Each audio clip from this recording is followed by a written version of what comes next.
evening, everybody, and thank you for joining us tonight. Well, we were hoping it was going to be an interesting one, but not for these reasons. So yes, we're back. Yes, myself, Mike, the Crazy Pilgrim. I've got Sophie, my daughter, sat next to me as well, who likes to watch and listen in. So our League One season got off to a bit of the wrong start, let's just call it that. And I've got a fan here or a bit of paper to try and cool X down right now because I think the servers are burning overtime with all the noise and, oh, it's doom and gloom and, Pallet, where's your money? You should be throwing it at everything. But we're going to, of course, take a calm and measured approach to everything. We're not all going to agree, I don't think, on everything tonight, but please get your comments in the chat. Before I start off with my main introduction, just quick hellos. So we got Gavin in tonight. Evening, Gavin. Hello and good evening. Got Andy, the Grumpy Loyal. Andy. Good evening, Mike. How are you doing, guys? Yeah, good. Carl, the Green Giant. Hello, sir. Are you okay? Yeah, and we've got Emma back in with us tonight, although the kids might play up, but fingers crossed. Hi, Emma. Hi, guys. You all right? And Harvey, who's said he needs to go to bed early tonight because he's got football tomorrow, so he might only be able to stay with us for half an hour. But a great panel. Evening, Harvey. Good evening. How are we? So I'm just going to get into a bit of the introduction, but keep the comments coming in. It's going to be interesting to get those from you and get your viewpoints. I'm sure it's going to be a mixed bag. But like I said, yes, welcome to the Block 9 podcast, where we are here to dissect that 3-1 defeat to Barnsley on the opening day of our League One campaign at Home Park.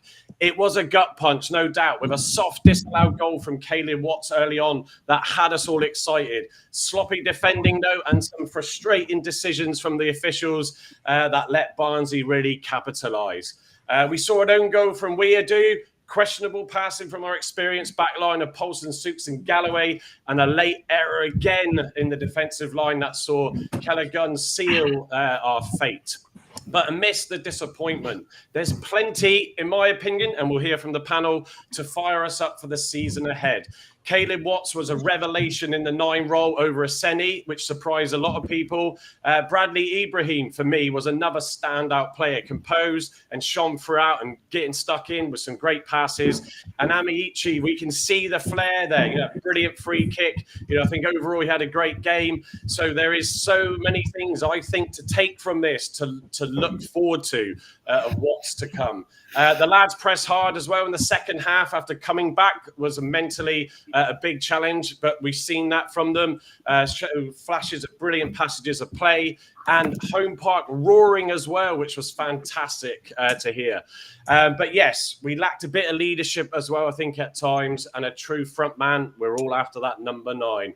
But with Tom Cleverley's vision and some new signings on the horizon, fingers crossed, that's just the start. So, yeah, like I said, this is going to be an interesting one. So thank you for joining us, everybody, tonight as we unpack the highs, the lows, and what Argyle's future, I think, is going to look bright today. So, right, I'm just going to get stuck in. I'm conscious of the time that we've got with Harvey. So, guys, forgive me. I'm going to go to Harvey first. But it's always a favourite, isn't it? Harvey, give us... Look at Harvey. He's the superstar. Hello, Harvey, with your thousands fans. So I'll mute Gavin in a minute. So give us your, obviously, Harvey, appreciate you being on as well tonight. I know you can't make everything. And obviously your vlog, I'm guessing, I don't know if you've wrapped it up yet. I'm sure you probably have. So go check that out and when we finish tonight. But yeah, give us your view on where's your head at after that? A complete car crash, if I'm being completely honest with you. And I think I put it in the group chat. We've got what Caleb Watts has come out and said in that post conference thing is half of it, I would say. I think the referee really let himself down and let Plymouth Argyle down as a club today with some of his decisions, but ultimately it was down to ourselves. I think, as you've said there, Mike, the back line today was just nowhere near it. I think Sukes, maybe him knocking his head early on gave himself a bit of a concussion, which possibly with his decisions. But we were certainly not on the mark, and I think we're certainly not quite yet at a level where we can compete in this league. Barnsley are good opposition, and you've got to give full credit to them. They exploited Argyle in areas which we struggled in. I think they always attackingly anyway. So they always found that spare man over wide, which we struggled with, and Argyle never really capitalised on the chances they had. So you can look at it as it's the first game and we still got plenty of games to go, or you can look at it in my eyes as, it's a worrying start to start the season on. Yeah, I think the interesting one for me, and after sort of digesting it a bit tonight and preparing for the show, we do have our little slide deck, which we'll come to after we've spoken to everybody, but is the experienced players from the Championship let the side down today? Yeah, 100%. I'd say so. I think Bolton definitely, having to go out with the captain's armband, he had to put on a performance today, and I think he'll know in himself that he's been at fault for a few errors today. I've seen a lot of people, as you said, there on X or known as Twitter and online in general, already slating the goalkeeper, but I don't think the goalkeeper done much wrong today as a goalkeeper. I think his distribution was poor. I think you could say poor is a fair analysis of it, but I think he definitely needed help from Bolton and Stooks today in front of him, and he didn't get that. No, I think I still believe there's a lot to take out of this. Sat next to the person, I forget his name. That's terrible because I haven't seen him for months and only know him at the games. But we both got up and said we didn't feel that was Andy. What was that, Gav? He said it was Andy. Goes, it was me, Mike. No. I try and forget Andy. I mean, having to deal with him during the week, let alone at the games. But I think. Harvey, there was some really good passages of play. The second half they came out and that was a big test for me. And we saw some brilliant passages, and I think it was just a shame that mistakes again, allowed them to sort of seal it. But there is those green shoots, or call it what you will, that sort of for me, and even Caleb Watts said in the post match that we are going to trouble some teams this season. That's for sure. Just got to cut out those mistakes. Yeah, 100%. I think you can see the quality in what we've got in the squad in patches. But I think, again, I'm not really a negative person. I don't really look at it as a negative in everything. But I think to be in a situation of 2-1 down with the opposition to have 10 men at home, I think you've got to get something from the game. That's a non-negotiable. And I think we just lacked that bit of clinicality, that bit of composure in the final third, whether that's because we're missing a number 9 or whether that's we're missing someone that's got a more creative play style about them, maybe dropping Watts into the 10, which he has said he preferred, and then having that number 9 who we can guarantee is going to take 1, 2 or 3 chances a game.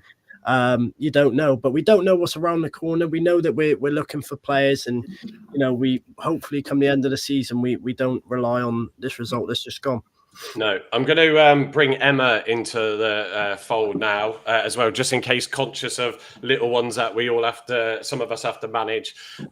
There's a few factors for me, Emma, going into this game.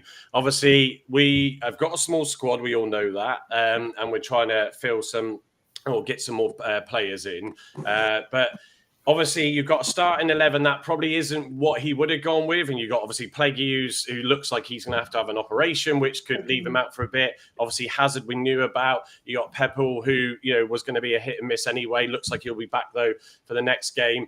So there's a few sort of changes there where it's like, right, okay, we've got to mix things up again, and they've got to get out there and play. And also from Barnsley's side, you've got a team that hasn't seen any real changes recently, and so a team that know how they need to play, know how each other thinks, and you could see that in the game as well. So they really took advantage of that. When the disallowed goal came, our heads dropped a bit. Silly own goal, our heads dropped again. But Barnsley did open us up and did take advantage of those situations. Yeah, like you said, I mean, obviously having the small squad, we were none of us really knew what the team sheet was going to look like, and I think it was a few surprises when we saw it come up. You're wondering where everybody's playing to start with. I mean, Caleb Watts was amazing, wasn't he, up front? He was all over the place. But like you said, Barnsley are obviously a bit more balanced than we are. They know how to play with each other, and really, we only had like 4, I think, that had started last year or last season for us.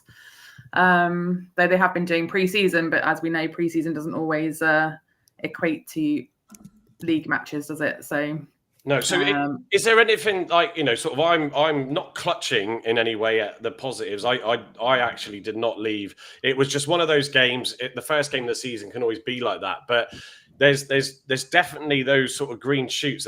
There's things to look forward to. That I think once then we cut out those mistakes, I think we're going to see some really exciting football, and we're going to score some goals.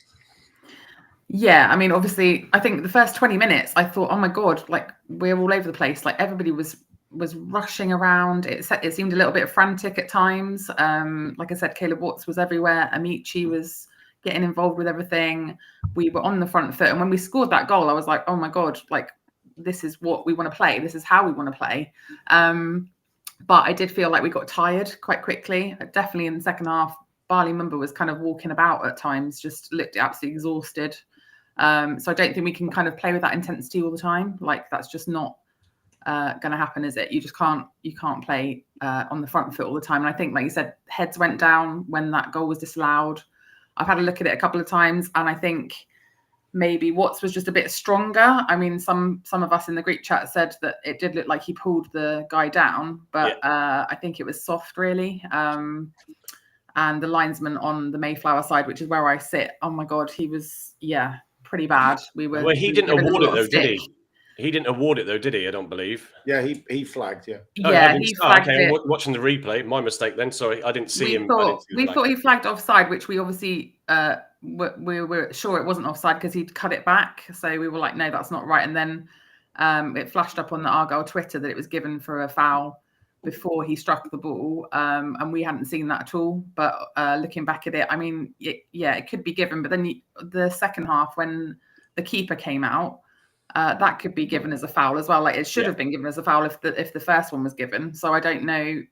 I think the referee was getting a lot of stick from both sets of fans, and he kind of caved a little bit. Like he was taking on spot on.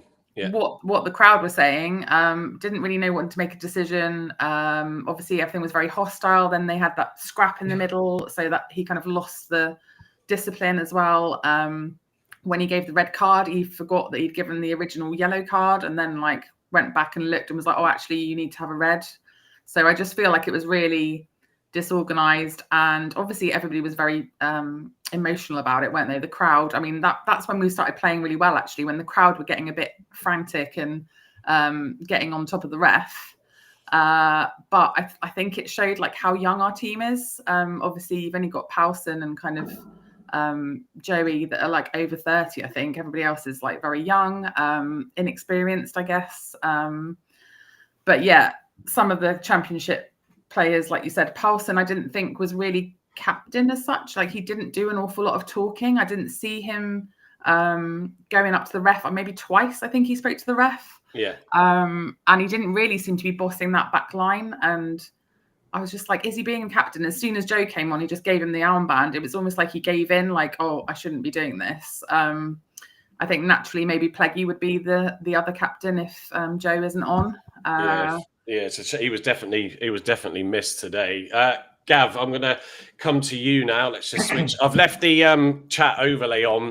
I've never put it on before. I wanted just to see how it looked, so people can see the comments. Sorry, so if that are coming in, I will come to a few where I can. Well, to be fair, there's so many. That's why I thought I'd bring them up on the screen. There's a lot of Gavin. Obviously, you were watching it from the Mayflower side as well, and I think, obviously digested a lot in the hospitality at the end. I mean, there's a lot of people in here saying in the chat, and even in everybody, I will try and read out some of your names, but, Zoo Corner, PFC King, just a Jana, there's a few, and Voodoo's in tonight as well. Good to see you, Voodoo. It's almost like I'm just like not standing by the fact that it's going to be bad going forward. It's just one of those games where number of circumstances and situations, really cost us basic errors and basic mistakes. But how did you see it from your side?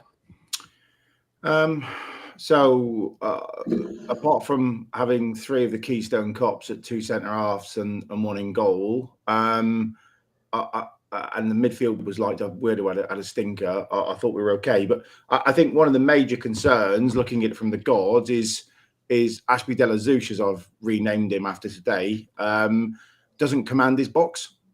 So there's no talking. Two or three times in the second half, certainly, and in the first half, the balls come up for their goal. I would imagine Hazard and certainly Cooper, going back to old times, would have come and claimed that, or would have said get rid. The first goal that comes over, there's seriously no communication because Werdu thinks he's playing in the garden and smashes it in the bottom corner for an own goal. All they've got to do is one shout of leave it. Yeah, it falls aimlessly off the pitch. We have a goal kick and we get up the other end. One of the comments earlier, I think I saw on Twitter was, have Paulson and Such ever played together before? Didn't look like it today, did it? No. They both shook hands at 12 o'clock and said, "Nice to meet you." And we're playing with each other today. Let's see how we go. If just putting it to the other side of the coin, when we had a certain Mr. Katic and certain Mr. Televirov last year, they literally met each other on the Friday, played on the Saturday, and were far more cohesive than those two, which is disappointing. I said before the game, so Roger sits behind me, the ex-club statistician who's been there for 35, 40 years. He hasn't seen a game yet. Oh, we're going to dominate midfield today, Rod. Watch this. Oh, Werdu. God, Ibrahim smashing it. And we were non-existent. That we were outplayed in midfield for long periods. Gavin, sorry, just to come in. I think the start of the game, and we have got the video of the disallowed goal, and I'll come to it once we've gone through everybody. But we actually started really well, and there was a lot of energy, wasn't there? That the play, the ball from Ibrahim to Amiachi, to the ball into the box to Watts, on the break, it was brilliant. We played some beautiful stuff at times. I'm not sitting here. I am Mr. Glass half full, and I think actually, Caleb Watts, before he did his presser, came in to hospitality and pretty much echoed what he said afterwards. It seems like the team's still very confident, and so they should be. In fairness, I actually think some of the patterns of play today were brilliant. We played some really nice sort of flowing football. We got wide, we got crosses in the box. The first goal was horrific in terms of the disallowed one. If that's a foul, then we might as well give up now. He's 6'5" and he's gone over with a gust of wind, basically. I think Caleb Roberts, as he said in hospitality, I'm 5'8" standing on tippy toes. How can I push over by touching someone's shirt in the box? But that it is what it is. I think we score then. We've got a really nice bit of momentum. The ground was very loud. I thought early doors, and I think that would have catapulted us on and we'd have been out of sight. But, if my auntie had some danglies, she'd be my uncle. We didn't get that goal, and we switch off at the other end, and all of a sudden on goal, and we're behind the 8 ball. Midfield, I don't think we're going to play as badly as that again, if I'll be honest. And I think we probably need some reinforcements in the back line. Thought Paulson's communication, actually, just to disagree with a couple of others, thought was okay. But we just didn't. There was no ferocity. Like, you remember, like last year, keep harping back, but Katic and Such, they were so commanding. They come out and smash that ball out the box. There was never any fear. Set pieces, you kind of sat back with your arms crossed going, we're clearing this now. Corners and free kicks. Today, you're back to sort of all but Ryan Lowe territory of, oh no, we've conceded a corner. Are we going to concede a goal? It didn't feel like those two centre-halves were commanding the box. And Paulson's normally very good at that, in fairness. Such is okay, but Paulson's normally, that's one of his strengths. I think Steve from our group earlier said probably we should, if we had these teams available, play a back three. I think that's probably right today, but on that goes against the sort of makeup of the team. But I don't think you can play Paulson in a back four. I think he has to play in the middle of a back three. Yeah, no, appreciate that. Yes, some good points. I do want to just bring it up again. So I just posted it just now. Barnsley fan in Chef Red's evening. Thank you for coming in, mate. The opposition were a better team. I think there's parts of where, actually, in fairness, I can see your reaction there, Gav. I'll come back to you in a second on it. But they did that when our heads dropped after that goal was disallowed. We seemed to just let ourselves get too frustrated, and our composure and our concentration went. And I thought, in that first half, especially, the passing and movement from Barnsley was really good and opened us up and allowed them to sort of create some chances. So, sort of that's how I sort of saw bits of the game with them, to not take credit away. But the sort of, obviously, the playing the game and delayed tactics and the players going down, you don't like to see it. But as we always say, Gavin, if it was us in that position to a degree away from home, you'd do it. Oh, look at Cardiff last year. I think they wasted about 37 minutes. that you're going to come away from home. We're a relegated side. We're allegedly a bigger side in the division, which I think we are. You're going to go up, but certainly with 10 men, then you're going to start milking it, aren't you? Let's be candid. I don't think the referee controlled the game very well. And there was a lot of time wasted and he let them get away with that. I thought the home park crowd did as much as they can to turn him in the second half. And I think we probably did then. I think we got a bit more rub of the green, unless maybe Nance or someone in the tunnel at half time had a little word. But we were just victims of our own demise, really. Or the 3 goals, you could say, that's why I started off with the Keystone Cops analogy. The 3 goals were architects of our absolute own downfall. And that's why I think TC will be absolutely livid tonight, because on another day, you don't have, weirdly doesn't slot it in the bottom corner. He lets it run out because there's better comms in defence. Palsson sticks it in Rose Head and doesn't let it bounce around the box like it's some kind of under-11s game. And Such and Mumba don't set up one of their players beautifully and then sit and watch him score. So those are the 3 errors. Yes, Ashby De La Zeus did make a good save in the second half. I thought he got done well. And that was a good confidence builder back. But I can't see us playing that badly again defensively. If we do, I think there'll be heads rolling and there'll be a few people on the transfer list. Yeah, I'm going to come to Andy next, but before I do, there seems to be a lot. Hence, pitting the chat helps actually putting it on the screen. But there's Alan Nixon is supposedly reporting that Taylor is going to Blackpool and is choosing Blackpool over us. I think cleverly Andy just touch up on this was saying in the press post-match press conference that and he gave it credit to Tom and David. We're doing everything we can. It's got to be work on both sides though, and it felt like it was more a case of what is Taylor going to do rather than us. The money is there. That's not the issue, but it looks like he potentially, according to Alan Nixon, we'll soon see soon enough, he's going to choose Blackpool over Argyle. Andy. Yeah, disappointing if that's the case, but you got to realise that a lot of clubs are after strikers at this time. Luton just bought in, was it Yates from Swansea? They bought him in last night, and I think he played, or he might even play, but they got him in. He didn't play, no, he was brought onto the pitch. But they've got money, they've got money to spend, and it's taken them that long to get a striker in. So it's going to take us the same, if not longer, to get a striker in, because Cleverly wants a player in who's going to play for the club for a start and want to sort of invest in what he's trying to achieve down there. It's very difficult because every club's after a striker. And actually, just to add to it, Andy, I said it last night on X late when I was doing some stuff at the Matt Bloomfield, the Luton manager. Now, with everybody that was, we may well touch upon the fans forum towards the end here, depending on how long we're going in. If not, we'll leave it for next Thursday's live lounge. But it's not for the fact that we're not trying to find someone, and it's not the money that's the issue. But Matt Bloomfield said that they had enough of a situation. Sorry, Gavin, someone's moving the microphone somewhere. I can hear. There's enough. They spent the whole of the summer, put my teeth back in, trying to find the right striker. They announced that striker before their match last night in Jerry Yates. This is a club that's got parachute payments still and the money to then do that. So it's not just about splashing the cash. When, in my opinion, and I know a few of the members on here agree, panel on here agree, but it isn't just that. So look, if we lose Taylor, then we have to just go back to whatever options there are. But yeah, Andy, am I fair to say that you were quite sort of frustrated come the end of the game in terms of polar opposites?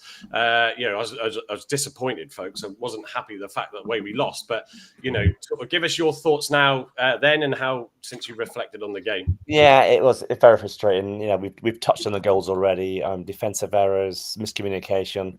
I think there's a lot of miscommunication there in a lot of places. Hammond could have come for the first goal, didn't. There was a miscommunication between 2 players. One of our players put it in the back of the net.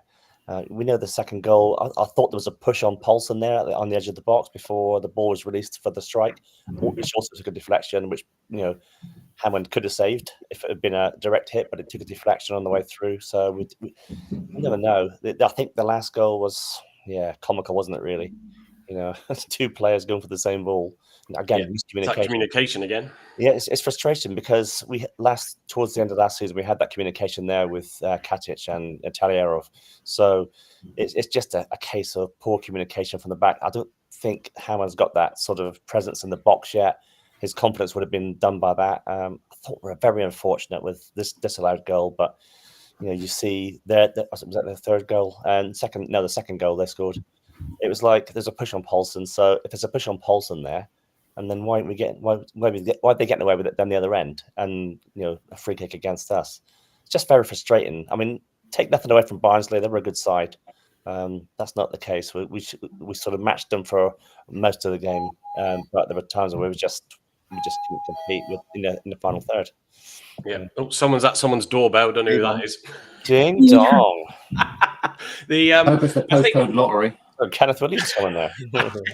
Imagine that. Someone's knocking at your door. Right, I'll stop there. Sorry, folks. Number 9. A few people I could see just coming that are regulars to the show as well. Ben Collins, evening mate. Accidental Pilgrim.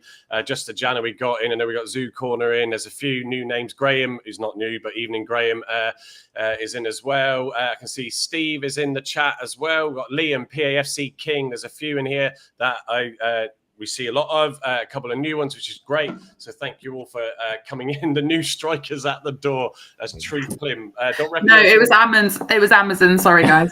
Of course it is. It's always Amazon, isn't it? Any time of the day. Andy, would sort of obviously, you know, with me saying at the end that look, I'm not disappointed. It's one game you write off. Caleb Watts said in the post match that the lads are really frustrated and disappointed. We'll soon see delivery. We'll soon see in the next game, obviously away. But you know, where did you see any positives, if you did find any in amongst the frustration that you felt? You know, mate, I saw lots of positives. I thought Bradley Ibrahim was great in the midfield at times. All right, he made a couple of mistakes, but he was good playing the ball forward. I thought Amechi was great on the right side for us. You know, there's lots of positives. Caleb Watts stepped up into a number 9 role, which he could play, you know, potentially, and did very well there. So there was lots of positives there. I'm not going to say there weren't, because there were, and you know, there were some lovely attacking football, ball going across the box, no one on the end of it. I'll give you, Andy, I'll give you this comment from Spencer, who's on the tag in the chat as Plymouth Argyle way. Spencer was the little lad that came, that stood up and asked a couple of questions in the forum and delivered those questions superbly. Whatever's been said, as it always is afterwards on the socials, which is just shocking. But because there's always, of course, the keyboard warriors are prepared to go there and stand up and ask the question. We tried to get Carl up, but he just really didn't want to ask the question. He was too embarrassed. But the keeper, he's mentioned about the keeper, the time wasting side, and I thought I'd pick that one back up. They're not allowed to obviously do too much of that now, but they won't dive on the ball. But what he was doing, their keeper, is sort of taking it and rolling it back to the corner of his box. So they'll find different ways to time waste, won't they? Yeah, and that's not that sniper in the stand who shot him in the leg, and he had to go down for like 5 minutes, you know, with cramp, whatever that was. You're going to get it all the time, and I think the officials have got to stamp on that. Not stamp on the player, but stamp on that attitude, that sort of the time wasting. It's it frustrated us, and the crowd got on the backs, and rightly so, and it made for a really frustrating game. I mean, we're all going to do it. We'd do it away if we were away. We'd do it exactly the same, so we can't complain. But yeah, there was a lot of it going on. Yeah, I'm going to come to Carl now. Thanks, Andy. Carl, I just want to, obviously, yes, give your thoughts, please. But I also want to touch upon with you the goal. I mean, we will come on to stats and player ratings and stuff in a minute in the slide deck, folks. But if I just sort of ask you your initial thoughts, and then I want to pick up the goal with you, because I think that is obviously worthy of touching up on, certainly. Yeah, as Ben put in the chat earlier, it was a really entertaining game, something that we haven't seen for a long time. Obviously, we all know what mirror-on ball was all about. You know, lots of long balls, lots of long passes, and we didn't get on the deck very often. So physically, watching the game was a lot more entertaining. It was exciting. Obviously, we started the game quite well. And that goal was, I was celebrating. I didn't even know it was disallowed until I had a tap on my shoulder. I didn't see the linesman flag unless it was late, but I don't know how he saw it. Like Voodoo said earlier, how he can see from that distance, I don't know. Yeah. And as Gavin said, the guy's like 6'4", 6'5". Caleb Watts is half his size. They were both pulling each other's shirts and jostling for the ball. Defenders are going to do that anyway. I think he brushed him off quite well. He went down like a sack of spuds. There was not much in it at all, and to chalk off the goal for something as pathetic as that was pretty poor. And I think if that stood, it'd be a completely different game. And I think he probably would have gone on and won it because the crowd were up for it. I thought the atmosphere was really decent. It was a shame to kind of how it went from there. Obviously poor defensively, like we've all said. But there's still lots of positives there, but obviously we're clearly lacking in the key areas, aren't we? Yeah, so the goal for me, I want to actually talk about the goal. And I think that we came out with that energy in the second half. Like I said, mentally it was a big test. You got a lot of young players. The more experienced ones should be used to it. Sometimes the younger ones can just brush it off really quickly and just get on with it. And we came out and we were on the front foot. We started to press properly, which actually in the second half seemed to just disappear completely, in that half. But, we obviously got the free kick that was sort of dummied. Is that probably not the right word? But obviously we didn't cross the ball in. And let's not forget, we had quite a short team. We have quite a short team in comparison to Barnsley. So the way that the ball was played, I forget who took the free kick and passed it. I think it went to Amiechi from recollection without watching back. We'll see in a minute. Who put the ball in, and Paulson, for all the criticism he took, obviously got up there in the box and flicked it on. And then Caleb Watts managed to, I think, with his back to goal, sort of get the ball, turn and shoot and knock it in.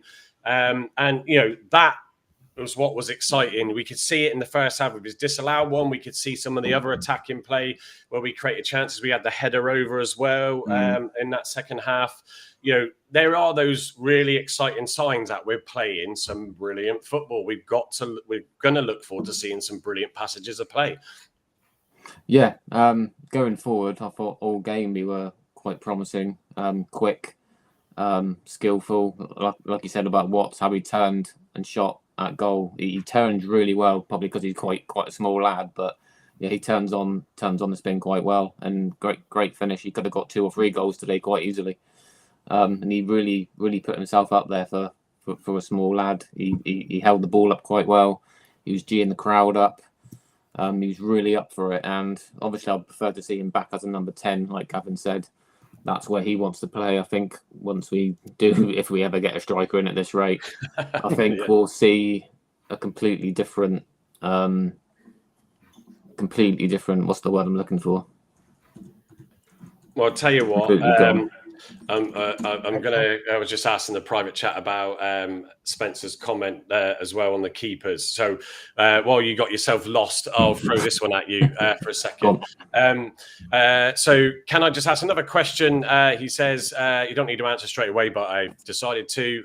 But at the forum, he asked about Zach Baker, about going on loan and stuff like that, which is what Fox said could happen. I think there's going to be a lot of frustrations around Hammond with the style of play today. There is an element of where some managers don't want their keepers to come out off their line. That has happened before, and that could have been it. When we show the reel in a second of the goals, Weirdo just slots home a brilliant, superb shot just in the wrong goal. The sort of the keeper coming out for that, I think when you watch a replay could be debatable. But yeah, you would not want to loan out Zach Baker now if not saying there is, because he might turn it around. He did, as Gavin pointed out, pulled off a really great save, which stopped them then going 3-1 up. But yeah, you wouldn't put Zach Baker out on loan for the minute, would you, Carl? Not yet, not until Conor Hazard comes back. Obviously, when Hazard's back, he's going to be straight back in the team. There's no disrespect to Hammond, but I don't think he's anywhere near number 1 quality. He's probably a solid number 2 when he's needed. But yeah, I would wait until Hazard is back. Definitely send Zach Baker out, but he needs to go to a decent level, kind of League 2 or Conference, kind of a Truro or even a Torquay. But sending him to Tavistock or St Budo or Liscard's not going to do us any favours. He needs a decent level for for his qualities now. And was he third year professional now or second year professional? He needs to be at a good level. And I don't think Ashby Hammond did that bad today, to be honest. I think that save in the second half was a brilliant save. I did think when the Barnsley striker was out on goal, it was going to be another one. But no, I'll give him his credit. It was a solid save. His distribution, like Harvey said, isn't brilliant, but I didn't think he was really at fault for any of the goals, to be fair. And that's what I was worried about before kickoff, about how he would be in the game today. But I thought he was okay. It was the defensive four at the back that were poor and probably showed him up more than what was needed, really. Yeah. So, right, you've heard from everybody there. Like I said, it's sort of a mixed reaction, somber, I think, from everyone, because we were all excited for the season ahead. And as Tom cleverly said himself this week, obviously the home games, we know that, you've got to win those games, and to start it off with a defeat like that is frustrating. But hopefully we can just deal with that. It's happened early. We iron it out and move on. So I'm just going to go. Let me just switch to. Harvey, are you time-wise? Is it bedtime yet? Or are you still? That is bedtime. I can stay on for another 10, 15. I can stay. Yeah, that's fine. I'll just. Mum said you're all right. It's 15 minutes. Yeah. Mum's going to put your electric blanket on. It's all right, mate. Give us a nudge in I've got a the kettle on downstairs, so yeah. Give us a nudge in the private chat because then what I'll do is I'll just go to you to say your final piece. You haven't got an Alexa kettle as well, have you? Like Gavin's got. No, but that sounds quite good. I want one of them. So there you go. Yeah, Gavin, pick up with Gavin afterwards. He can tell you what he say it because it'll go on. There's no water in it. Yeah. So here we go. So yes, we have got a little slide deck. I thought we couldn't do a show without one, even though we're quite obviously short window between the game finishing and coming on. Obviously, yes, we are in our new slot this evening, folks, of 8:30 as a start on a Saturday night.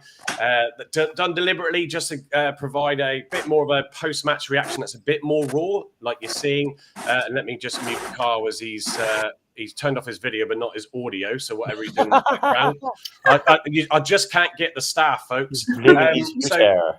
So obviously we are on tonight, so then you can enjoy the likes of Argyle live fully as well tomorrow evening. So we've got the slide deck going for you. So we're going to touch upon a little bit. Obviously, we'll be repeating a couple of things with a bit more context, but we'll show you the lineup that was, the player ratings. Care of borrowed that from FOTMob. I've got the videos, which I'll show the highlights reel, which I'll probably come to straight after the lineup piece. And then also, we have the all-important 24-25 season signed shirt. Gavin, have you got it next to you just to hold up? So let's just quickly pop him on the big screen. He has got the shirt there. With the tag still on, so they get given that at the end of their sponsorship for Diamond. So it is not worn in there. So we have got the winner for that competition entry, which we'll come on to at the end. So keep your eyes peeled to see if it's you. Keep your comments coming in. And also, if you can retweet the show for us, that always helps. And of course, follow our Block 9 accounts. And if you want to follow our personal ones, then please do.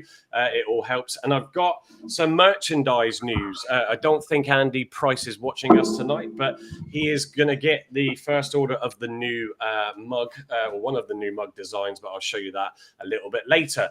So to start off, obviously the match result we know. Sarpong Weirdo with his own goal, Phillips on 30 minutes, Keeler Dunn on 87, and Shepherd being the red card on 64 minutes, and Watts getting his goal on 50. So the lineup, thank you, Gavin, for pulling these little things together for the show. Do you want to just summarise that quickly, Gavin, before I go into the highlights? David Fox came into Club Argyle and announced the team, and then we all looked at each other and went, and then about 2 minutes later, because I think it went early on socials this week, at about 5-2, everyone was like, and then it was like, so Gaz was like, do you want to tell us how you line up? And he was like, it's 4-4-2. We were like, we've not played 4-4-2 all pre-season, thanks. And that's the lineup. Yeah, there you go. So back four, as we've seen, of which I think the three middle ones were not particularly brilliant. I thought Galloway was a bit quiet, but I don't think he did anything wrong. Shonello, I thought, had a good game, actually. Two holding midfielders, Bally and Xavier on the outside, and and then we got 2 midfielders up top. So that's how we lined up. I don't think anyone. I was sort of trying to tweet out at him was like, oh, surely Xavier's going to play up on his own as a false 9. I was like, no, we're playing this. Oh, we'll do this. I was like, David Fox has just told us on the stage this is the lineup. So I think it caught everyone with their pants down, didn't it? Really? Yeah. Yeah, absolutely. But let's look. I tell you what, let's go to the highlights reel. I'm just going to hide the chat overlay just for those that are watching on small devices. So the first one up, because weirdly, the Sky Sports one that I clicked didn't start with the disallowed goal. So I'm going to start with that now so you can see it in its full flow. It's too far away for me, Josh. Yeah, I think it's a foul. It's just a foul in the middle. Yeah, that's the reason. So he does tug his shirt. And the joy was short-lived. Probably a bit too. Oh, hang on. Stop there. But what I don't understand is if you look over the shoulder of Caleb as he's celebrating, their lino goes like that. Yeah, well, surely that's an affirmative. The goal was good, isn't it? Or is that affirmative? They saw a push. Well, I'll tell you what. If you look at the front far left there, obviously attacking goal. You got Roberts and the defender, sort of like at arm's length with each other, and you do see Roberts pull his shirt. But an experienced centre back, he's going to go down if he's going to get that. So watch for that when I hit play, and also see what the linesman flag does. So there's the pull. Linesman flag's down. Goal goes in. Yeah, I think it's a foul. It's just So I know, Emma, you said that he did flag. I didn't see his flag. Did anybody see his flag? Come on. No, he did it. He did it after. So like the ref signalled, and he pointed to the goal, and we were like, "Is he giving a goal kick?" No, and then the linesman puts his flag up and almost agrees with him, but I don't think he actually ever saw it. So then we were giving him loads of stick because we thought he'd flagged offside, and we were like, "There's no way it's offside," because he cut it back. Obviously, we knew that he'd cut it back. It wasn't offside, but then we couldn't understand why it hadn't been given if it wasn't offside. And then it's, as I said, the Argyle account tweeted that it had been given because of a foul. So honestly, we didn't know why it hadn't been given. We just couldn't work it out. So yeah, I think the linesman just went in line with the ref, but I don't think he saw it, to be honest. A bit like everybody, they all had an off day today. Right, we'll go to the full match highlights, the highlights care of Sky Sports. So look at this. Look, all the way to the back. That is not acceptable. All it's around an absolute me, disaster. It was a teasing delivery from Luca Cole. Do not go and do that. And Wiradou just say it. Let it go. Yeah, why did he not leave it? Just let it go. There's another chance instead for the Pilgrims to try and plunder. Watts denied one already. That's another goal. Keeper got a touch on it, and it was an important one from Cooper to keep it out. Just found that narrow channel towards goal, and Caleb Watts. Going right in the corner. Yeah. There's a calamity at the back here. It's well struck. Oh, a beautiful finish by Phillips. Oh, it was on Sornola. How on Sornola? A disaster defensively for Plymouth. It's one hell of a strike. It was, yeah. This is a good angle, and it goes. Hammond's got no chance with this. Because the power, it was right in front of where Andy and I sit, and it just flew into the net. But I even thought maybe he had too much time on it. Plymouth Argyle, stand a chance. And Adam Phillips just saw that drop towards him and fires the clean. Olsen, was it? So you've got on the deck there, look on the left. So Galloway, Poulsen, and Sooks in line. Yeah, Sorinola on the deck. Sorinola gets tugged over, and that's what TC was talking about, saying if it happens at one end, it surely happens at the other. Exactly. Yeah, right. I'll roll him on. To double the Barnsley advantage. It's a good save. This was the header, wasn't it? Such with a lovely ball in and a fine save by Cooper to keep it out. Great save. I mean, we might need a number 9, but I'm not too disappointed about leaving Caleb Watts in that position. No, I think it was Watts. Playing him as a 10 who can run those late runs and those late channels is superb. Yeah. Got the head onto it. Yeah. He's looked really lively leading the attack today for Plymouth Argyle. Oh, there's the free kick. No, that's not the one. Sorry. Is it? Yeah. No. Yeah, into the box. And others having to deal with the danger, and it's turned in from close range by Watts. Wonderful piece of control on the chest, and Caleb Watts finally gets his goal. And that one will not be chalked out this afternoon. Yeah. Amechi. Handball. How did that come off an arm of Shepherd? Hang on, just let's step it back. Was he in the Wonderful box? piece of Hang control on the Just stepped chest, it and back. Caleb Watts finally gets his goal, Yeah. and that one will not be chalked out this Well, I pulled afternoon. it when he handballed it. Amechi. Oh, he was outside. How did that come off an arm of It's Shepherd? borderline, isn't it? Either way. Referee looked like he was in a decent Doesn't look spot to bad, have a eh? good view of that. And this was so Is it Emma, coming you were back? saying this was a second yellow Is that a second effectively, yellow yeah? card for Attempt. Jack Yeah, I Shepherd? think he the didn't ref had realise, to did he? check, didn't he? Was it inside the box as well? Inside as well, isn't it? Was it definitely inside? Yeah. Oh, hang on. And there I'll step it back a is little that bit. second yellow card Is for it- Jack That Shepherd. last view looks like it's inside. Yeah. Oh, It's His feet, inside. his feet Yeah. are He's outside. outside. Hands Yeah. inside. it's hand- In, out. You're shaking all about. Well, anyway. And there it is. A second They bookable should be offence. He playing was against nine, booked really. after that coming together with Wiradou. What bugged me about this is that he walked. Gives away half the possession pitch. needlessly. yeah, There's yeah. runners to the right. If Keeler Dunn wants to Yeah. use this Well, Phillips it's as the mistake. intended It's a target, mistake. it's going to take a kind Well, that's a ricochet, though. mistake, yeah. Fine save by Ashby Bella's Hammond done really well. to keep out the effort. Blam with the opportunity, the youngster, to finish this game off. Great save. Yeah. And here's the mistake. So it looks like from this angle that it was Mumba, but I think it's actually Zooks. that Mumba hits and the Zooks. ball. Here's Miscommunication opportunity again. suddenly here. Someone's got a Bit of good shout. fortune for It Keeler actually, I Dunn. think it ricochets off Good both night. ends, so it kind Yeah, of you hits see it in a one second. and The hits the travelling Exit other. supporters into the back celebrate of Bally, and because then it it looks falls like into it's the going to be a park. rather comfortable look. 5-hour journey home back. There you go. So Zooks heads it. Bally's Suits heads it into the back of Bally, and then it just runs on and perfectly timed. It just ricocheted. I don't think they couldn't do anything, but one of them should have been shouting for that, surely. Yeah, correct. Yeah, correct. 100%. South Yorkshire. Yeah. Davis Keeler Dunn back in the goals once again, as he was last season.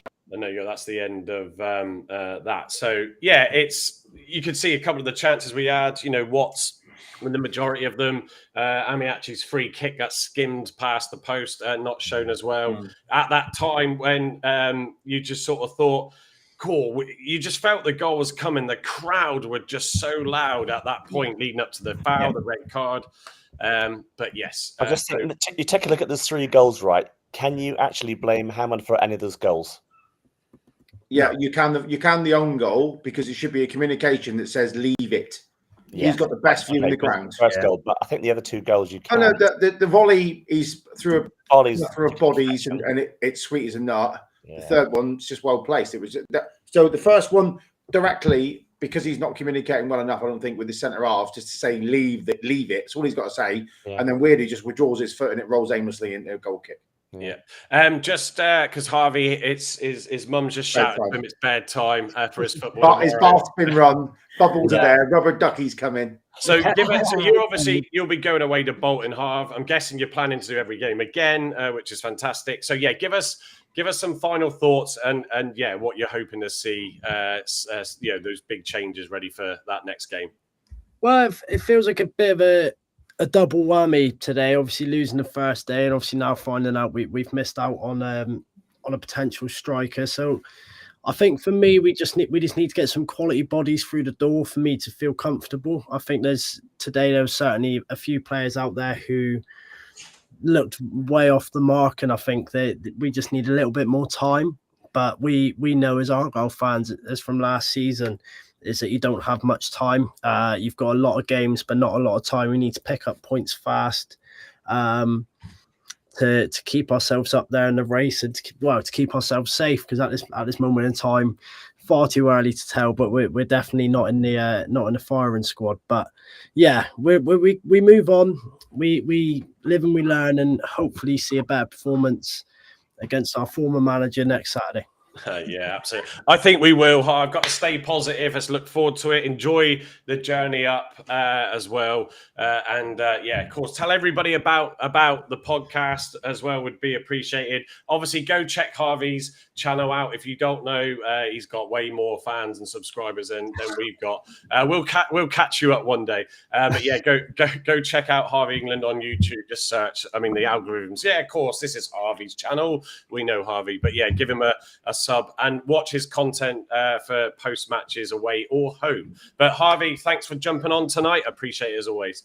Thank you for having me on, guys. All the best. Go easy, mate. Guys.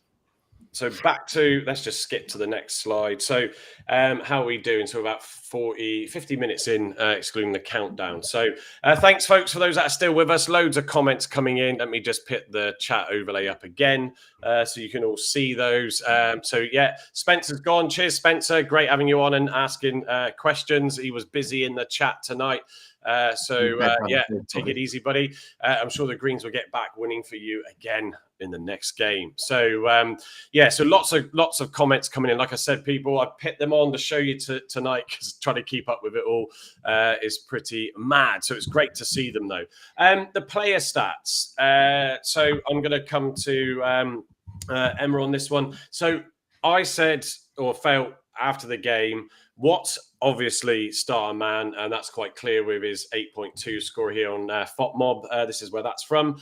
But Bradley Ibrahim, really impressed me today, and he was out there second with 7.2. I actually love him. He just looked really calm and composed. He didn't panic. He played some brilliant balls. I mean, what was your thoughts on him and some of the other scores on here, Emma? So Ibrahim. I think we saw against Bristol City. He's got a bit of spice about him, hasn't he? He likes to get in people's faces. He's quite confrontational. And he, at one point, he went to the keeper, the other team's keeper, and picked up his water bottle and just drank out of it and chucked it back in the goal. He's like got a load of swagger about him. I really like him. He can be a bit feisty. I think he's going to get a lot of yellows. I think people put money on him, didn't they, for getting a yellow card. That's probably a good bet every week. But yeah, really liked him. He's young. He's fast. He seems to be amongst it. I think he maybe struggled in the middle. I think Boateng didn't have a great game. He made a few mistakes, and I think then it left Ibrahim a bit exposed at times, and he did look a little bit out of his depth. But I think he's got potential to be really good. Like him and Watts linking up together was really good. Exciting. They both like to get, as I said, amongst it and make a tackle and upset the opposition, which is what we need. We need like that nasty midfield that we haven't really had. Those people that are going to niggle at the other team. Not stand for any excuse it, but crap either. Yeah, but I mean, the worry is that he's going to get lots of cards, isn't it? You know, he's like a Jay Matete number 2. You're just going to get hundreds of yellow cards, and he'll end up getting suspended for a few matches or something. But yeah, he's got potential. I really liked him. I'm a bit worried about set pieces, to be honest. Have we still got a set piece coach? No. So the first free kick we had was Sorinola in the first half, if I remember correctly, which was shocking. And then it was like, don't take one again. But then also like our throw-ins just seems to be Such doing a long throw each time. And obviously we didn't have the height on Barnsley at all. Like we haven't got the height, have we? I don't think we've got anybody that's taller than 5'9". And some of the players were getting frustrated. So definitely Watts and Amici got annoyed with Such keep on throwing it long all the time, because obviously they can't get on the end of it. They're not getting anything out of it. So I don't know whether that obviously needs to be changed. I don't know who's taking free kicks, like you said, whether it is Sorinola. I think Amici took a couple. I think Watts took a couple. Who's on corners as well? Did Barney take a corner? I don't think so. I think Amici took a couple. Yeah, matches.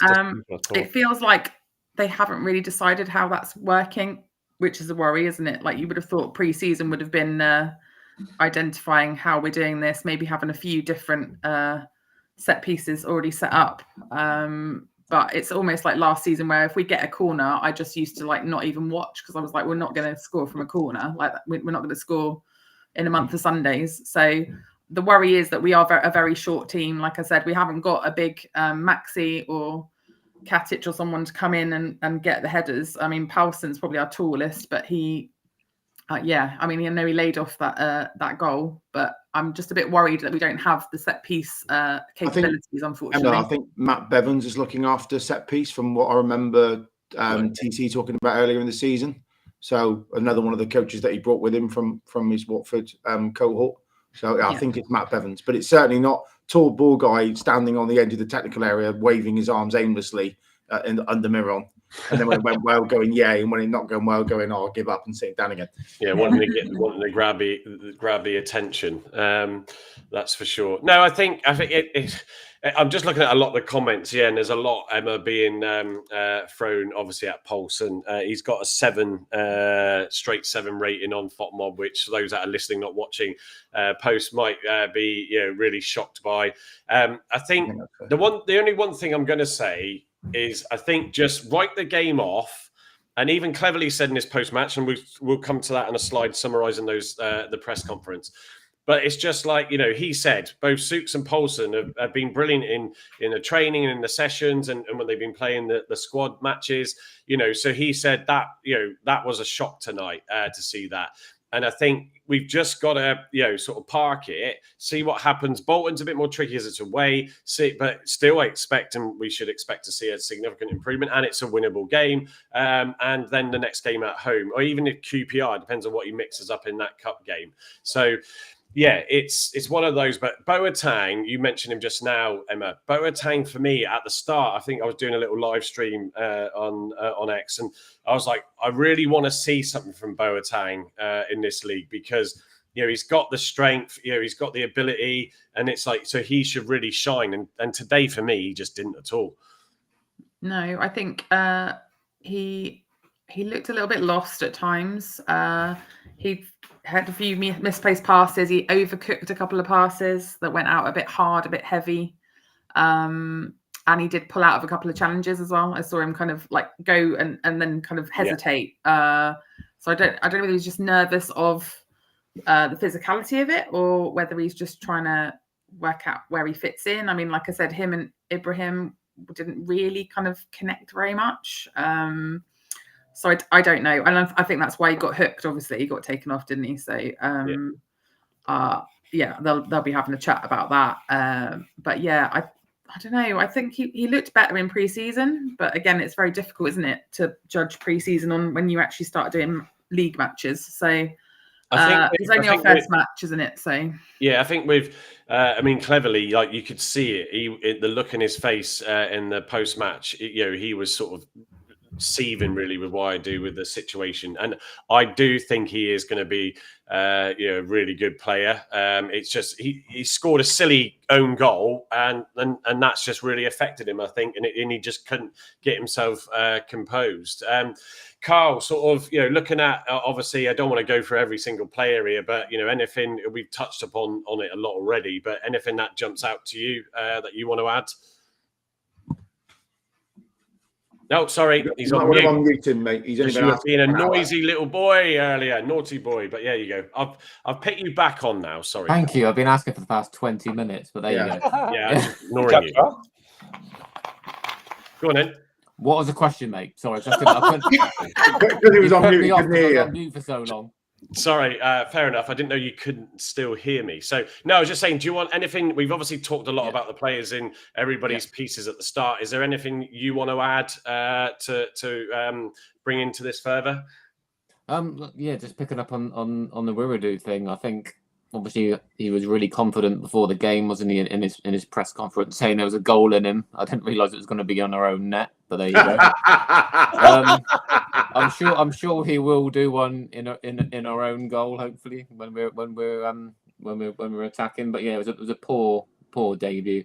I didn't see that coming, to be honest. I thought he was the one that was looking the most promising in pre-season. He looked strong, something that we really were lacking last season. And yeah, that really threw me, his performance. I don't think obviously when he scored the own goal, it completely and utterly shattered his confidence. And then the yellow card, you'd probably a walking tightrope then for a red if he stayed on much longer, because you don't know where his head is at that point. So it was the right decision for Cleverly to take him off.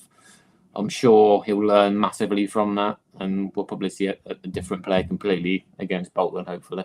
Yeah, I mean, Andy, just to come to you now, one of the things I said to the guy sat next to me is that, you know, the sort of the discipline was a bit of a concern at times. Obviously, when we'd gone, you know, sort of a couple of goals down and all that lot, it just, you were like, my Lord, we're going to have not just injury problems, but we're going to have players with red card issues that are going to be a problem in a minute if we're not careful. So I like the aggression and I like the intensity. And I do love the fact that Weirdo just goes in there and he's like the Argyle doorman. That's like, you know, get out the way. No, you're not coming through. Leave him alone. But yeah, you just got to be just a little bit. I think that's where a true leader on the pitch, like Joe, would sort of deal with that and just go, calm it down, don't get yourself sent off. Yeah, that's the danger, isn't it? I mean, Weirdo's got a lot of passion about him, and you know, when there was an incident just before half-time, he was up the other end pulling, like you say, pulling players out of the thing, and you cannot put your hand on, you know, a player at that, you know, certainly above head height or just below shoulder height. You've got to be so careful there because that could be misconstrued as, you know, an attack or violence, whatever, and he could have been sent as well. So he's got, yeah, I love the passion. You know, I think the guy, yeah, had a stinker today, but he's a good player. He's not become a bad player. I just think we just had one of those off days. Expectation was high. The fans were up. Slate. Yeah, that's what I'm saying. Yeah, just have a clean slate from it, isn't it? At the end of the day, Gavin, just bring you in now, but also this comment from Just a Jano, who's been pitting a lot in the thread. So evening, mate. Anybody think the new starting team player info on the screen is way too long? I didn't look. The screen is slightly smaller. For those that haven't noticed that, I don't know if you saw that, Gavin, or anybody else put their hand up. Put the comment back in because I didn't understand the question. Sorry. That's right. So, hang on. Anybody think the new starting team player info? On at the beginning, like the sort of WW. I was going to say F, but it's E now, isn't it? Style. Yeah, look at me. I'm the man. Kneel down. I thought it was fine actually. I quite liked it. Yeah. I liked it, right? But it was still playing when they were walking out on the pitch. Yeah, I think and then it was just like we were all cheering, and it was rubbish. It was like the end of Jana, and then you're still having like the last guy go, yeah. Well, they missed Semper Fidelis as well. So I think they just need to get their match day timing to be better. They obviously haven't done that whole thing in the past because they only did the press day, I think, earlier this week. It looks like it's under the media day. Yeah. What happened to the stadium announcer, Gavin? Because he was going for it as well when he was announcing the names, wasn't he? Yeah, it's a new guy. It's not because the other guy's been there for at least 10 years, I think. Wasn't it the same guy? I thought it was. I thought it might be the same guy, but if it is, then he's gone pronouncing things a lot more theatrical, wasn't he? Yeah, well, it was very very upbeat. Let's put it that way. There's nothing wrong with that, I suppose. No. Younger new PA system, don't forget, as they announced at the forum. Yeah. So they were obviously just wanting to make the most of it. But I have to say that the PA this year was sit above where I am. There was normally really tinny speakers, and you're like, oh, what's going on? But I thought it was brilliant. I couldn't hear anything in the lower Mayflower. It was really bad. Really, really bad. Oh, okay. Was it? Yeah, well, with the more open areas and stuff, you're not going to resolve it fully, are you? I was debating whether or not, when I was live streaming at the pitch side, whether or not the speakers above were new or they were. It's just the back end stuff that's improved. But yeah, actually, it did sound like he was having getting right into it, trying to maybe like all of us. He was just so excited. I forget his name, so someone put it in the comments. So excited pre the kickoff. So yeah, right. What's on the next slide? So the match stats. Again, put my teeth back in. So again, from FOTMob. So 53-47. Possession wise, don't think I would argue too much with that. This is over the whole game. XGs, for those that like all that stuff, Barnsley 1.6, ours was 1. Total shots, we had 15 to their 12, and shots on target 3 to their 7. So yeah, anybody want to shed anything or say anything about the stats? I think the XG stats sort of speak for themselves to say that we have Keystone copped our way to 2 absolute blunders. One, the Phillips goal through the blocks, the volley is a very, very slim XG chance. I think he hits it so sweetly, but on another day that spear was off his foot and goes miles wide. And obviously you wouldn't expect a nothing ball coming into the box to have one of our best midfielders slotting it home for the wrong end. So I think the XG stats seem about right. two big chances. Well, I'm assuming that's our goal and the disallowed.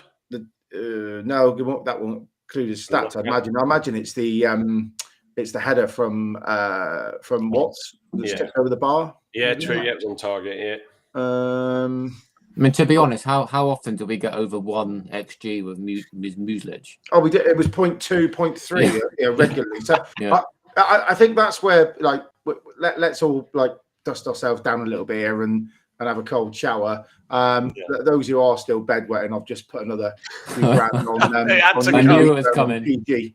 So thanks for that, because I'm sure I'm going to get lots of sheets to wash over the weekend. The sale of 1,000 person will go up dramatically. But I don't think we played bad football. We just had three horrendous defensive brain farts. That's it. It's move on. So, have we got a deep squad? No. Right? Yeah. Do we need a 9? Yes. But are we shit? No. Not in a nutshell. No, it's just wiping the slate clean for that sort of game, isn't it? And I've come onto the slide for post-match reaction now from Caleb Watts. I'll stick with you briefly, Gavin, because obviously you touched upon it at the start. He did obviously the post-match player of the match interview in hospitality, and he echoed really a lot of what he said. But his key points: frustration, but optimism. The players were feeling it at full time, and they know that they're better than that, and I do feel there's a really good togetherness in this squad, and Foxy, alluded to that when it was talked about, even his time here in the forum on Thursday, feeding off the fans. He loved the atmosphere, the home attendance. It's great, and obviously scoring that goal, he said to his mates, I think he said he was going to get 2 today or something, and in theory did. Versatility and missed chances, questionable decisions. He was very critical of the just seeing Voodoo's comment. He was very critical of the officials, to the point actually very honest with that in both hospitality and in the post-match presser. So he's probably, Caleb got a fine coming his way, but there you go. He said there's unwavering confidence. He said that they can see that they are going to cause teams a lot of trouble this season, and I think that's what I took away from the game, as I alluded to earlier, and felt positive about. Gavin, anything more to add from what he said in your? He came up and obviously need lots of this is season 5, I think, of being in Diamond. So you've seen lots and lots of these, right? And normally, when you lose, thanks, Voodoo, for that. When you, that's a running joke. If anyone who's not listened before, he's always correcting my grammar. When you see these guys come up and we lose, they're normally really sheepish and they can't wait to get off the stage, and they do their, hold the shirts up, shake your hands, bugger off. He came up. He was very articulate, very confident. I won't miss any more like that this season. I can promise you. I've got plenty of goals in me. We're a good side. We've got plenty of goals in us. We're not going to have such bad defensive displays again. We'll put it to bed and we'll go and beat Bolton. It's pretty much what he said. And you go, oh, okay. And he comes up in his specs, so he might be the Graham Lasso of the side. He might have actually read a paper once and had an education. Therefore, he's probably going to get slated. But he came up looking very articulate, very, very confident, held the room well, spoke really well with Gaz, who does very good interviews, obviously being an ex-player, and then went on his merry way down to the press conference and said it all again. So I think that doesn't look like a team, going back to TC's comments around this is only a bad thing if the confidence drops and we don't learn from it. I don't see that from him. Showing that we're sort of doom and gloom and the bottom lip's dragging off the stage as he walks back down towards the players' lounge. Yeah, no, I agree. I was pleased. Everything we just said, basically. So coming on to not wanting to repeat even myself. Coming on to, just a Jana just pit. Caleb outshone above everyone today combined, but that begs the view of an ex-Exeter player. Doing that, will Exeter have more hidden gems when we play them? With a bit of a sign if we do. Emoji. So, but Tom Cleverley's post-match reaction. Zoo Corner with one. I spoke to Watts the other day, and he is very intelligent. He's a very intelligent man. I love his glasses, by the way. Speaks very posh. I was shocked when he opened his mouth. I wasn't expecting it at all. Love that. Cheers. He's Graham Lasso of our side, definitely. Graham Lasso. Do you remember that when he used to get absolutely hammered for like reading the newspaper and having an education? That they were hammered him for anyway. God, that's going back. Yeah, blimey. So Tom Cleverley's post-match reaction summarised up defensive lapses obviously cost dearly. He was clearly and said how disappointed he was with that. It's not what he's seen from, as I highlighted earlier, with Zooks and Poulsen in particular, but just that back line. Showing fight but lacking control, he said. Praised them for their work ethic, but unforced errors obviously let them off. The hook, Barnsley, that is. Fans deserve more, but there's hope as well. You know, he appreciates the fan support. So that would have been great for him as well today. I mean, not, you know, it's awful getting your first game and getting a defeat, but, you know, at times he could hear, you know, again for himself that atmosphere at home park. So, yeah, lessons to be learned, of course. Tactical flexibility. He spoke about choosing Watts over Aseni. He didn't feel Aseni was there yet, even though he is that more more positional centre forward. But you know, I sort of alluded to this the other day, either in one of my own videos or in the chat with the guys as well. You know, Plaguey said to us when he was on the show that a lot of these youngsters really keen to prove themselves, you know, because they're sort of forgotten forward players, and they've come in and it's really lifted the squad, and there's a lot of competition. You can see their energy, and I think that was quite clear in the game and also with his post-match. But yeah, reinforcements on the way. So he did allude to the fact that we would probably, we still need at least 3 players, a centre-back, which, and I forget the person who posted it now, I put it on the screen, earlier said that we probably need a centre-back more than actually we need a striker, and probably wouldn't disagree with that based on today's performance alone, but hoping that that is just that one-off. So yes, and obviously he was alluding to the striker situation with Dale Taylor and saying it. Look, there is not an issue with money and sorting that out. It's just it's got to, you know, sort of be on both sides. And it sounded like then maybe Dale Taylor was sort of taking the time to decide: does he want Blackpool? Does he want us? Maybe he just prefers Blackpool Tower than Smeaton's Tower, by the sounds of it. Well, oh, and also speaking of Smeaton's especially now he's seen the Block 9 version. Yeah, go and check out took that this morning when I was up on the Hoe, and then I added our logo and Argyle's and changed it to green, of course. So that's free if you want to go and download a nice wallpaper for your phone. So yeah, Carl, anything have you seen Tom Cleverley's post? I have, yeah. Yeah, so go on, fire away. I thought it was a very honest interview. You can tell he was disappointed with the defensive mistakes. Yeah, it's just a refreshing change from the Miron interviews that we're used to, and fighting and being stronger and this and that. He could kind of cover over the cracks a little bit, but I thought Tom was very honest. He didn't kind of let the defenders off the hook. He did kind of let them know they had a bad performance, which hopefully they would have listened to, and I'm sure he would have said that full time as well in the dressing room.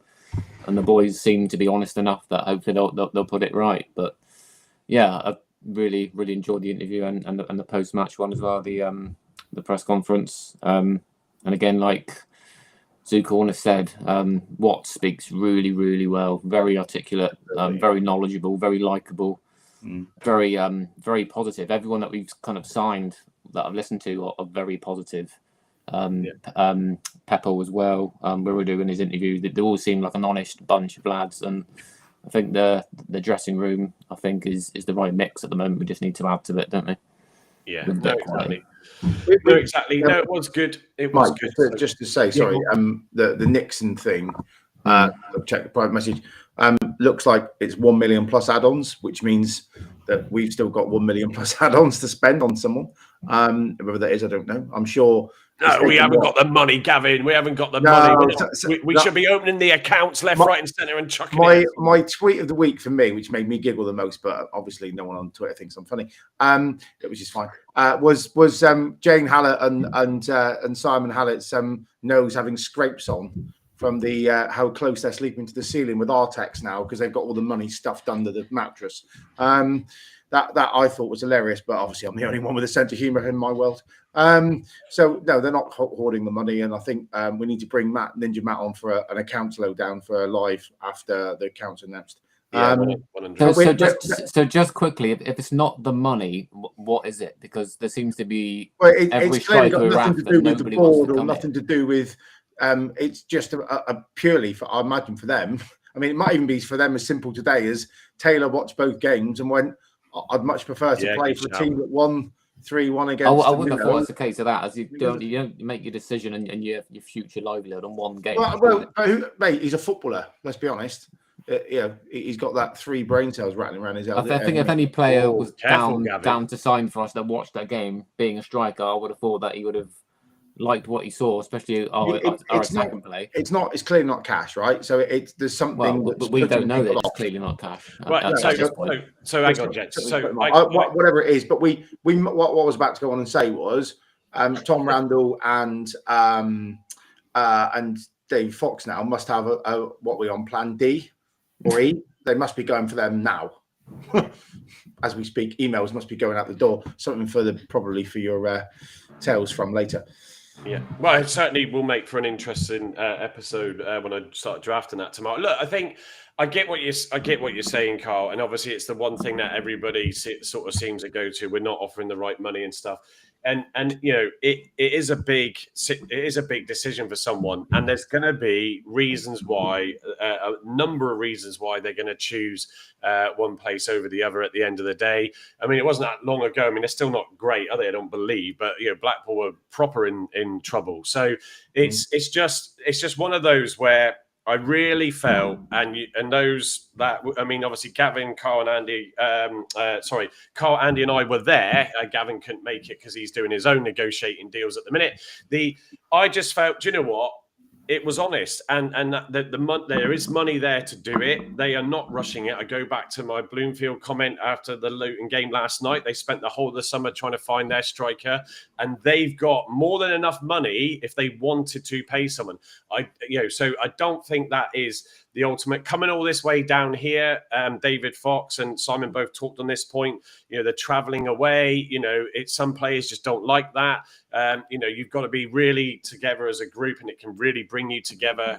When you knowing that you are going to be spending 6-7 hours on the coach, staying in hotels a lot more than normal. But that has its benefits as well with discussing tactics and stuff and having everybody's attention. So. Look, we've just got to wait, see what happens. Sorry, Carl? I was just about to say that, Voodoo. He's put a comment up. Oh, is he? Yeah, he obviously hasn't been to Blackpool recently yet. Well, there you go. Again, he will probably not be too bothered when he's looking at his bank account, a bit like Hardy at Wrexham with all the players that are coming in for them. And who knows? Maybe there could be a loan deal for Hardy to come back. So let's just see what happens. I mean, it could well be that we don't get lucky for the window to actually purchase someone, and it may well be that the loans become an option. That's for sure. What have I got on the next slide? So I quite clearly gave my score prediction, and that was pretty shocking. Quite the opposite. No one got it right effectively. Emma went 2-1. Finley. So Argyle News Hub, before I forget, because I haven't put a slide on it. So there's a young lad, 16-year-old, who's wanting to aspire to be a sports journalist. We got another one in Herbie that some of you would have seen on the show. He runs the Argyle News Hub, X and Instagram. He also does have TikTok and that as well. And so I spoke to him about partnering up with me to help me do the little news bulletins that I put out there, because sometimes I forget to check the AI. Emma's very good on that, I have to say, Mike. Say again? Emma's very good on that. Absolutely. I mean, she comes round. We got the studio set up, all the mics. So he pits a lot of great Argyle content out. So go follow the account. Like I said, it's at Argyle News Hub.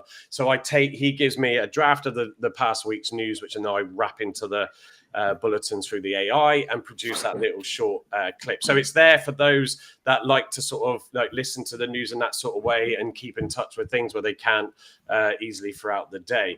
So that's Finley. I'm sure we'll get him on here at some stage as well. Harvey went with a 1-1 draw. Andy, you went 2-0. Steve went 2-1. Like I said, I went 3-0. Marcus was 2-1. Carl 3-1. Well, just the reverse. Herbie went 1-0 and Gavin 2-1. So yeah, none of us got that right. How funny though that none of us chose Watts to score, and he was the most likely to score all match. So we never expected it. Like Gavin said, when it was being announced, like that threw everybody off, thinking it would be a Sonny then coming in as the number 9. So so there we go. We were all rubbish on that one. What do we know?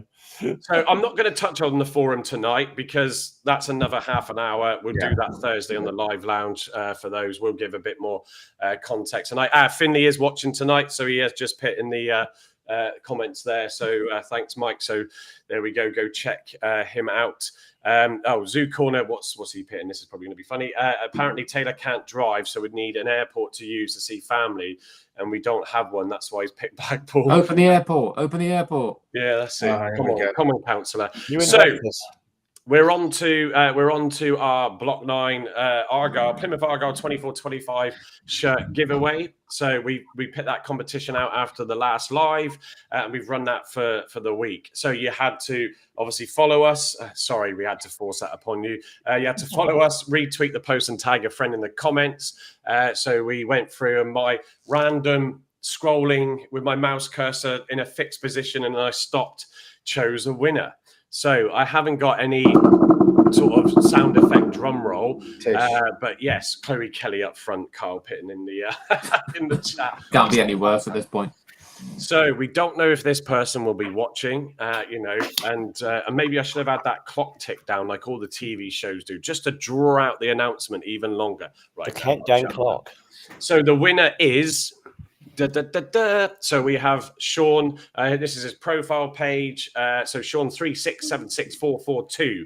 As you can see, he does follow us. As you can see, he retweeted the post, and yes, he did tag a friend in. I will add his friend doesn't follow us. So, I mean, you need to have a word, Sean, now you've won the top. But yes, so Sean, please get in touch with us. We will post this out as well if he doesn't get in touch within the next 24 hours. So we can, Emma's going off to get another Amazon parcel. So, yeah, well done to you. So you will get that shirt. Gavin and I will sort that out. We can either... Ideally, if you're based in Plymouth at the game, would love to give it to you. I know we're a bit of away from that yet, but if not, we will sort out and post it to you. So well done to you, Sean. So right, let me go back to the presentation deck. So right, what have I got next on here? Yeah, we just mentioned it just now. Fix. That's one of your side accounts. You wanted it for yourself. Zoo Corner. I love it. Brilliant. So we touched upon it just now. Tales from the Block. Please go check it out. I do put a lot of effort in, and so it would be appreciated. I mean, just tell me if it's rubbish, right? And I'll stop doing it. Save me a few hours because it does take a bit of time. But I shall be working on the next episode I'd fit it in somehow tomorrow. So we're driving up to Gloucester to hand over the kids for a week. Pretty much of peace. Bless them. I do love you lots and lots to their grandparents. But yes, I will aim to start churning that out tomorrow evening. So yeah, it's going to be a bit of an interesting one on how I decide to mix that up. There's a QR code there if you're watching on your PC and you scan it, or you can just go and search for it on. That's the image you're looking for when you search for Block 9 podcast for Tales from the Block. So there was Andy, wasn't it? In his playing days when he was in 1934. I had hair then. And a great tash too. So Stephen Cooper just put in the hang on, where am I going here? There we go. It's just said, the polo shirt's ready. I still haven't quite finished it. I've got the mugs. I'll come on to that in a second. This is in my summary slide here. Can you give us a shout, either block9podcast@gmail.com, just so I can get your details and pick up with you. Yeah, I've got it on. No, I don't have it on. Actually, I have a different one on tonight. But yes, I'm trying to finalise it all. And I think with a bit of peace without the kids next week, I should be able to sort that out. So send us a message. I do have some new mugs. So did some just before leaving the house today, or the wife applied it onto the mugs as she does. Let me just pick myself up on the big screen a minute so you can see what I'm talking about. Go on, Carl. So no offense, Carl. So that's the similar design, but it's got the new sort of home park background with a faded back. And then we have this one, which is a full colour because the wife said full colour looks better. I prefer the lighter, but there you go. And that's got the logo in the middle. And the one that actually Andy agreed with my wife, unfortunately for me, he wants the one with the new background in colour with the 2 logos. So I haven't even got them photographed yet because they were the mock-ups that we've done, but I'll be getting Andy's proper one done and sent out. So I'm getting there with some of this, but it does help doing the merch. And if you sort of willing to contribute, it does help towards funding this. There is costs associated with doing what we do. And so, yeah, it all helps buy a beer every now and then for us. So there's the mugs. Zoo Corner, what's he saying in the chat? Not having it. He's my favorite presenter. Are you calling Carl a mug? So, yeah. So anyway, I was. Let me go back to the presentation. So, wow. So, decent one tonight. It's a shame that it wasn't really on the positive side that we were obviously all hoping for, but we appreciate all 800 odd of you that are in the show now watching, and brilliant comments. Just too many to try and read out tonight. Yeah, Stephen saying, keep the pod going. It's a great thank you, guys and ladies. We do like to mix it up. You know, Emma's struggled because work shifts as a paramedic, a bit like Carl in care. So it's like a balancing act of getting them on. I'm just trying to check now. So I will be on for next Saturday's game. I'm going away with the family in August, so I will miss the next home game. The next league home game. I should be able to make QPR, but I won't be doing that Thursday live lounge, but I will be here next Saturday too. So yeah, next week we will start the live lounge back on the Thursday at 8:30 as well. So that's going back to that slot. For those that don't know, we always did a Thursday live lounge towards the end of the season. We introduced that one in, and then we obviously had the lives on Sunday. We've rearranged it now. They are close together, but we still enjoy the Thursday. It's a bit more of a relaxed approach to things. We might bring a bit more analysis in from games. We might have obviously some guests on. Spoke to Chris Errington at the forum. He's happy to come on, and he can tell us a bit about his career as well as a sports journalist for the likes of Herbie and Finley to learn from. So yeah, we like to just throw a few different things on that one. And then Saturday nights, there is our new slot, as you can tell, for the post-match. So I'm going to go to final thoughts now. So I'm going to go left to right. Emma, give us your final thoughts. It's not time to panic. We've still got time, and I'm looking forward to seeing how we sort this all out and hopefully get some signings in the window. Yeah, no, absolutely. Gavin, your final thoughts tonight? I was just reflecting on the first game of the season last year under a certain Waynus Runus. It was his last name, that is, by the way. And I felt far more dejected having been walloped 4-0 by quite an average Sheffield Wednesday side than I do today, having lost 3-1 for 3 brain farts from defenders or goalkeeper against Barnsley. So I'm happy. I still think, like most of the fan base, we need some more quality in. But there will be one thing for certain: those that were around when Schumacher was around are going to put an extra 10% in their stride next Saturday at the Tough Shit Stadium, or whatever it's called these days, up in Bolton. Oh, I love it. Andy, your final thoughts, mate? I think in the words of Corporal Jones, don't panic, Mr. Mannering. No, I think we're going to be okay. We're just going to be patient with Klebs and what he's trying to bring to the club. He's going to bring his own players in, and the players who actually want to play for the club, not the people that just want to have the dollar, yeah?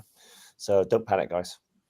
Yeah, and also, Carl, as I come to you, but just quickly, just checking what's Pilgrim Petey asking for. Evening, mate.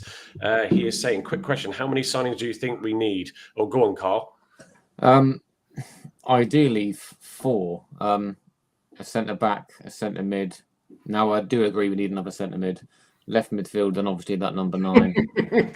Yes. So I do take it back, Gavin. Now I still think we need. I'm so happy you said that. I am eating humble pie. I still think we need another experienced head in the middle of the park. So I do agree with you now, Gavin. Thank you. That's not to say that Wiradu's not going to come good, but I think if someone has a poor game or an injury, then I think we would struggle. So I do agree with that now. Clearly a centre back we're clearly missing. I mean, even potentially 2 centre backs. I don't think any of them showed any quality at all today. And obviously a left midfielder and a striker. But final thoughts, I'm going to Bolton away, so hopefully. Oh yeah, you did say. Yeah, making the decision to drive up. I don't know if that's a good call or not. You going up on your own? No, I'm going up with Philip.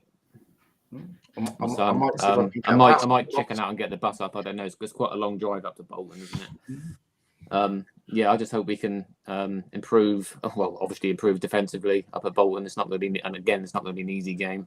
Hopefully by next Saturday we'll have hopefully a striker and a centre back in, and I think I'll be feeling a lot more confident going into that game then with a few extra additions. Oh, Steve's coming in with at the end there. 6 players. You will never get 6 players. 2 centre backs, a goalkeeper, a centre mid, and 2 strikers. Well, you never know. I mean, they might just come out. Does he think we're fucking Chelsea or something? He was selling Bam Bam.